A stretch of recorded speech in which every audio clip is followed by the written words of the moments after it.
Maqaa Abbaa, kan Ilmaa, kan Hafuura Qulqulluu, Waaqa tokkootiin ni amannaa. Ameen. Kabajamootaa fi jaallatamoota maatiiwwan Waaqayyoo, Waaqayyoon kan jaallattan, Waaqayyoo isiniin kan jaallatu hundumti keessan akkam jirtu, akkam yoo nageessanii. Guyyaa har'aatiin kan nu qaqqabsiisee Waaqa keenya, Fayyisaa keenya Yesuus Kiristoosiitiif galanni ulfinni teessoo isaa Aariyaam irratti isaatiif haa ta'u jecha akka fedhaa fi jaalala Waaqayyootti guyyaa har'aa kana waliitiin barannaa. Barsiisaan Waaqayyoodhaa, gorsaan Waaqayyoodhaa, ilmi namaa beekaa miti. Gooftaan keenya nu gidduutti argamee abboolii keenya raajotaaf sagalee isaa ibsee barsiisaa gargaaraa kan ture hunduma keenya akka nu gargaaruu fi akka nu duukaa ta'uu fedhaa fi jaalala isaa nuuf haa ta'u. Guyyaa har'aa kana kan waliitiin barannu mata dureen barnoota keenyaa egaa warra Kiristoosiin jiran dhiphina hin qabanii jedha. Warra Kiristoosiin jiran dhiphina hin qabanii jedha.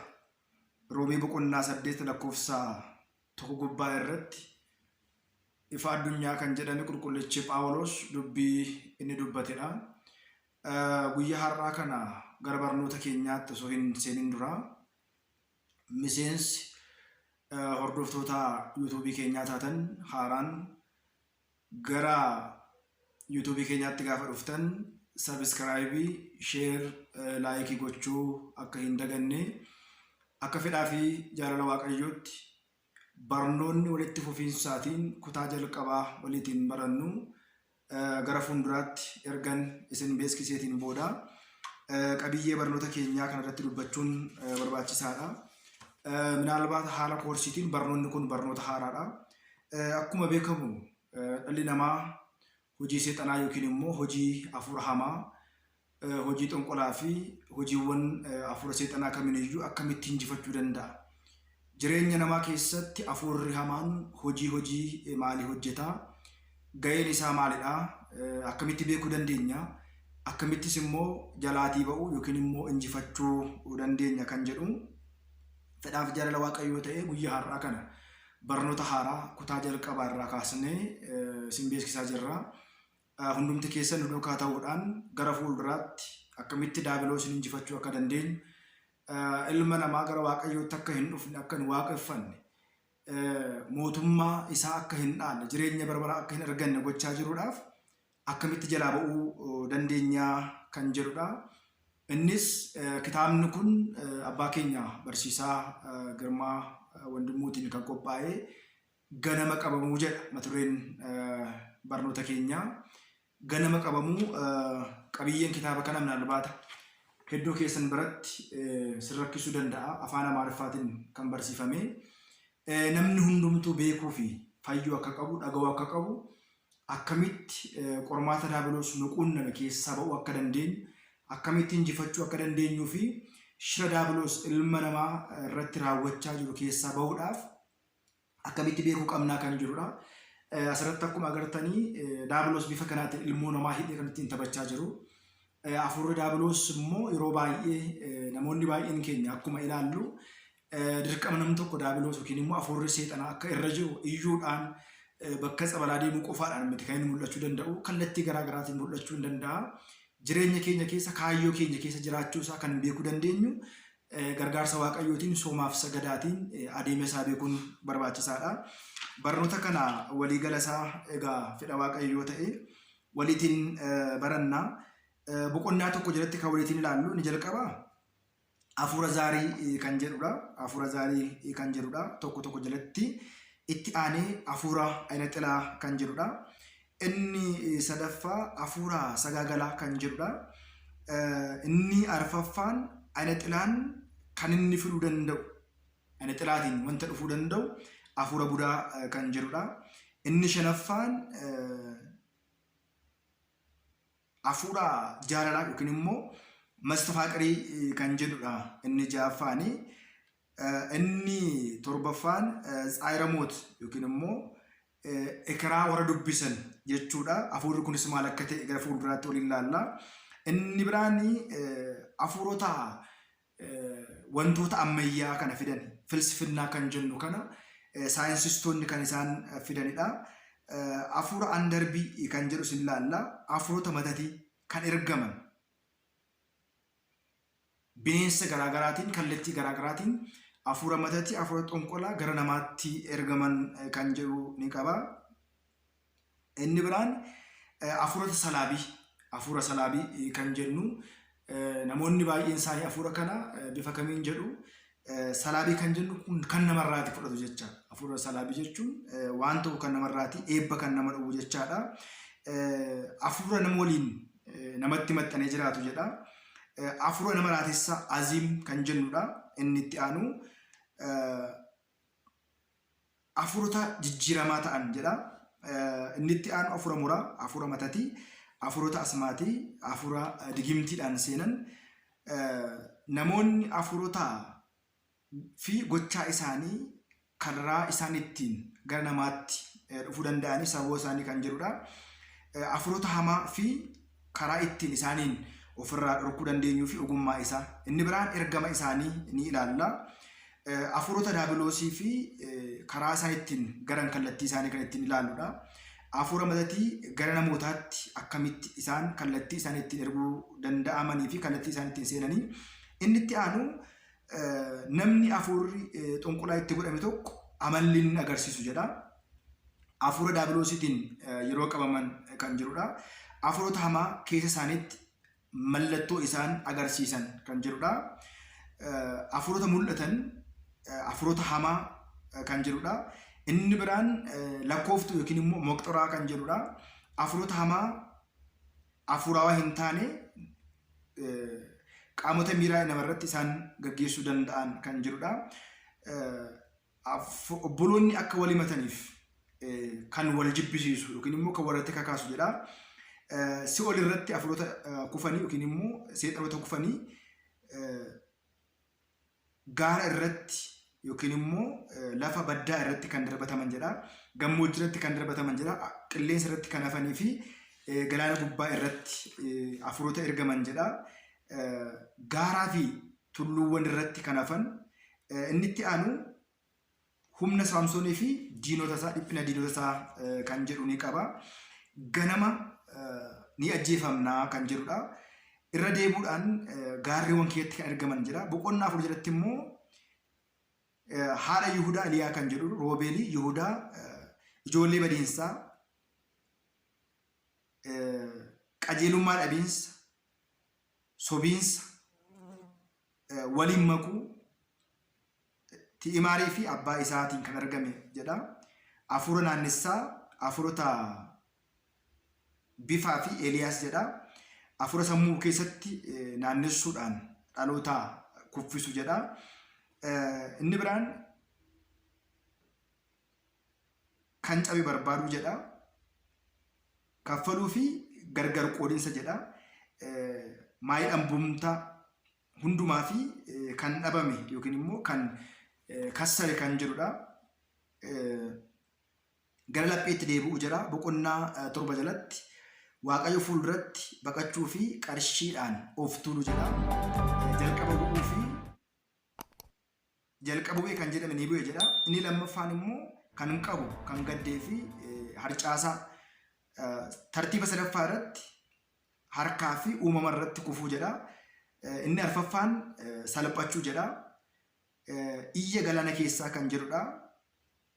Ofiif deebisuu jedhan itti aanu waaqeffannaa jedha. Mul'ata jedha. Moggaasaa fi haala waaqeffannaa galata waaqeffannaa jedha. Dhaloota badaa kan argamuu fi tajaajila isaa jedha.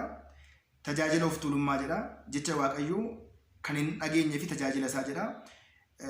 Tajaajila kan hin qabnee fi tajaajila keessatti abaaramaa kan ta'e bara Eelii jedha. Kan mo'atame dhaloota mo'atame jira. Walii gala isaa kan jedhudha. Egaa kitaaba kana keessatti akkuma beekamu ilmi namaa kallattii garaa garaatiin hojii hafuura diinaatiin kan inni qoramu ta'uusaa yookiin immoo kan inni qabamu ta'uusaadha. Egaa akkuma beekamu afaan Amaariffaatiin kitaaba qophaa'e isiniin jedheera. Kitaaba kana afaan Oromooffaatti hiikuudhaan gara fuulduraatti akkamitti hojii diiyaabiloos jalaatii ba'uu dandeenya, akkamittis fayyuu dandeenya, akkamitti hafuurri kun nurra jiraachuu isaa beekuu dandeenya kan jedhu hundumti keessan yoo nu hordoftaniif nu duukaa buutan kan waliitiin ilaallu jedha. Egaa warri Kiristoosiin amanan kanaatiin booda isaan cubbuu hin qaban yookiin immoo isaan dhiphina hin qaban kan jedhu Roomee boqonnaa 8 lakkoofsa ta'u gubbaa irratti akkuma dubbate kitaaba kana yeroo dubbisnu wantoonni nu quunnamuu danda'an. Kitaabota kana yeroo dubbisnuu fi yeroo barannu wantoonni nu quunnamuu danda'anii haal dureewwan garaagaraa ni jiru. Innis inni jalqabaa kitaaba kana keessatti bal'inaatiin gadi fageenyaatiin kan isaan ibsaman barnoota hundumaa hafuurri hamaa baay'eetti kan oriisuu fi keessa namaa kan jeequ ta'uusaa asirraatii hubachuun barbaachisaa jedha. Kitaaba kana gaafa barannu, kitaaba kana gaafa ilaallu, kitaaba kana gaafa dhageenyu, gaafa dubbisnu irra caalaatti keessa namaatti wanti uumamu tokko ni jira jedha. Keessa namaatti mallattoo inni agarsiisu tokko ni jira jedha.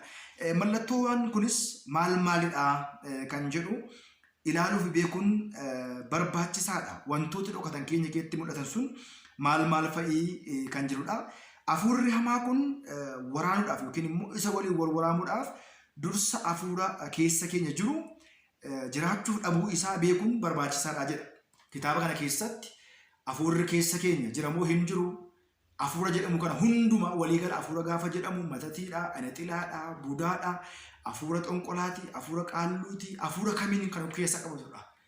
Hafuurri kun keessa koo jiramoo hin jiru kan jedhu beekuun akkamitti danda'ama kan jedhu jalqaba beekuun barbaachisaadha. Amaloonni hafuurri kun jiraachuu isaanii immoo nu agarsiisan keessaati inni tokkoffaan dagachuu kan jedhudha. Inni itti aanu rommisiisuu kan jedhudha. Inni kaan immoo hiixachuu kan jedhudha. Boo'uu kan jedhudha. Osoo hin beekin imimmaan harcaasuu kan jedhudha. Qaama namaa gubuudha. Qaama namaa akkuma wanta ibiddi qabee sana yookiin akka ibsaan nama qabateetti nama warraruu jechaadha. Nama qorrisiisuu jechuudha. Dubbisaa otoo jiranii yookiin barachaa otoo jiranii gidduutti dubbachuu ijaatiin gara qubee kanarra akka hin mul'anne uumuudha. Addaa fi ija irratti hafuura hirribaa namatti fida jedha. Gidduutti iyyuudhaan mata dhukkubbii meeshaa garaa yookiin immoo dhukkubbii garaa sodaa dhiphachuu fi dho'iinsa yookiin immoo rukuntiinsa laphee ni dabala jedha. Waliigala gadi of qabuu fi of jeequu irra deddeebuudhaan kan inni agarsiisu jedha. Akkuma beekamu yaadota armaan olitti isinii kaase kana keessatti warreen rakkoo akkasii qabdan kun mallattoowwan akkasii kun sagalee kana gaafa dhageessan, sagalee kana gaafa isinitti himamu keessa keessan hafuurri jiru sun isin jeequu danda'a, mataa isin dhukkubsuu danda'a, qaamota miiraa keessan irratti rakkoowwan tokko tokko agarsiisuu danda'a kan jedhu kitaaba kanarraa akkuma hubanne nutti hima. Kanatti aansuudha akkuma kana ilaaluu kan hin qabnu keessa keenyatti hojii dha'iinsa yookiin immoo mitaata kan jennu hubachuu fi sammuu ofii keessatti waa'ee hafuurichaa adeemsa hafuurichaa hubachuu beekuun akka nurra jiru nu dhorkaa jedha. Yaada kana gara shakkiitti fiduudhaan, yaada kana gara waa biraatti fiduudhaan nuti yaada biraa akka godhannu kan nu taasisudha jedha. Inni itti aanu filsifinnaa kan jennu kuni xiinxaluu yookiin immoo waa qorachuu sakatta'u akkuma addunyaatti yaada kana sirna beekumsaatiin haala waaqeffannootiin kan isaan qabe namoonni immoo yaada kanaatiin giraa maggaabaa jechuun yookiin immoo haala isaa wallaaluu yookiin immoo saayikolojiidhaan adeemsa kanaa beekuu dhabuudha jedha. Waa'ee hammeenya isaa kana yookiin immoo waa'ee ejjennoo inni fudhatu kana hubannoo dhabuudhaan namoonni kan isaan yaadan taane keessa galanii jedha. Hafuura hamaatiin gochaa isaa keessatti kan jiran immoo mufannoota garaagaraa kallattii garaagaraatiin dhiyeessuu eegaluu jedha. Akkuma kana aaruudhaan, ilkaan ciniinuudhaan, abaaruudhaan kanaan kan fakkaatan amaloota hundumaa seenaan kun jalaa iccitiin kun jalaa ba'e jedhee yaadota akkasii kana nama irratti gaggeessuu ni danda'a jedha. Yeroo dubbisaa yookiin immoo yeroo barumsa kana hafuurota kana haalli qabiinsa isaa, haalli jireenya isaa yookiin immoo haalli tarkaanfii fudhachuu isaa, ogummaan isaa, iccitiin isaa gaafa jalaati mul'atu keessa namaatti dhokatee kan jiru namoota sana kan hin taane sagalee isaanii dhaga'uurraatiin tasa kitaaba qulqulluu keessatti kitaaba kana dubbisuu dhabuurraatiin sagalee dhageenyu kana macaafa kana yeroo dhageenyu yookiin immoo sagaleen kun gaafa nu dubbifame kitaaba kana darbachuu dhoksuu iyyuu fi dhaga'atu jedhanii hirriba cimaatiin fudhatamuu nama agarsiisuu danda'a jedha. Waliigalaa wantoota akkasii kana irratti gaggeessuu kan danda'udha. Kanaatiin booda bara dheeraa ani nama mana kiristaanaati jedhuudhaan of tuuluudhaan of dagachuudhaan akka ittiin jiraanne of tuulummaadhaan bara isaanii dukkaneessee argisiisuudhaan jireenya isaanii keessatti akka isaan huuba kaasan yookiin immoo akka isaan hubannoo dhaban gochuudha jedha. Kanarratti kanaan olitti kan ibsaman haalonni kun hundumtuyyuu namoonni hafuura hamaa amala hafuura hamaa faana walitti hidhamee kan dhiyaatan yookiin immoo kan dhiyaatu kanarraatti kan of eegan ta'uusaa amanuun barbaachisaadha jedha. Sababni isaa macaafa waaqeffannoo waaqayyoo keessatti soomaan sagadaan iccitii qurbaanaa keessatti humna kiristoosiin humna hafuura qulqulluu hojii isaa dursuudhaan yookiin immoo dursuudhaan xiyyeeffannoo itti kennuun foon kiristoosiif dhiiga kiristoosiif gargaarsa argachuudhaaf kan qophaa'e ta'uun biyya lafaa irra biyya lafaa daabiloos ijoollee daabiloosii akkuma kana saaxinaayilee fi loltoonni isaa abaarsa isaan gaggeessuu danda'aniin dirqamuutu ta'aa jedha. Kana hundumaa ta'uu kan danda'u ani kiristaanadha. Ani kan Kiristoosi, ani kan mana amantaati, ani garbichadha malee jireenya koo keessatti homaa hin qabu. Kan dinqisiisu tokko illee hin jiru jechuudhaan bifa kanaatiin kan nu jaalate gooftaa keenya Yesuus Kiristoosiin warra mootu caala hin caallaa jedha. Warra mootu sana ni caala. Roomee boqonnaa 8 lakkoofsa 37 amma bifa dubbisaatiin kan asitti himaa jiru. Adeemsa kana garuu bal'inaan keessa gallee tokko tokkoon hubannoo tokko tokkoon gaafa ilaallu barnoota guddaa yookiin immoo iccitii guddaa kan itti irraa arganu ta'uusaa beekuun barbaachisaadha. Egaa kutaa tokkoffaa hin seenne seensarraa guyyaa har'aa kan jirru ergama jireenyaa fi ergama jireenyaa kan jedhudha. Yookiin immoo seera jireenyaa isin affeeruu kan jedhudha. Haa ta'u malee dursitanii mootummaa waaqayyoo fayyina isaa barbaada. Kun hundumtiyyuu isiniif ida'amaa jedha. Dursaatii mootummaa waaqayyoo barbaada. Mootummaa waaqayyoo fi gaarummaa barbaada. Kaan hundumtiyyuu isiniif ida'ama. Boriif hin dhiphatiinaa.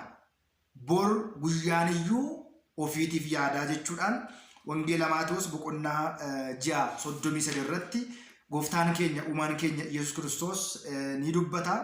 Itti aansuudhaan macaafni qulqulluu akkana nuun jedhaa jedha. Amma bu'uurri keenya hojii hafuura diinaa hunduma injifachuudhaaf jireenya bara baraa argachuudhaaf boqonnaa bara baraa argachuudhaaf bu'uurri keenya bu'uurri kitaaba kanaas kitaaba qulqulluu ta'uusaa hubachuun barbaachisaadha jedha.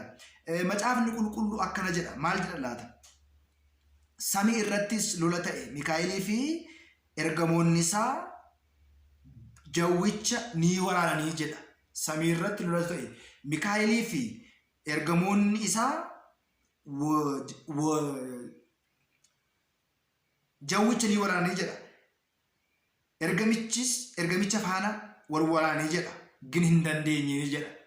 Humni waaqayyo waan isaan faana jiruudhaaf, humni waaqayyo isaan faana waan tureedhaaf jawwichi isaaniitiin mo'achuu hin dandeenye jedha. Kanaatiin booda samii irratti hin argamneefi jedha. Addunyaa hundumaa kan dhiisu daabiloosiif hojiin isaa kan jedhamu bineensichi yookiin immoo jawwichi cimaa sun innis buuficha jalqabaa ni gatamee jedha. gara biyya lafaattis gatamee jedha. Ergaan kunis isa faana gartuunsaas isa faana gatamanii jedha. Sagalee guddaa samii irraatii dhagaye akkana kan jedhu. Ammas fayyisuun waaqa keenya humni isaa mootummaan isaa aangoon Kiristoos ni ta'e jedha. Guyyaa fi halkan waaqa keenya fuulduratti kan isaan himatu obboloota keenya kan himatu gatameera waan ta'eedhaaf. Innis immoo hoolaa dhiiga hoolichaa irraatiin kan ka'e gorsa isaanirra jecha gorsa isaanirraatii kan ka'e ni mo'atame. Lubbuun isaanis hanga du'aatti hin jaalannee jedha.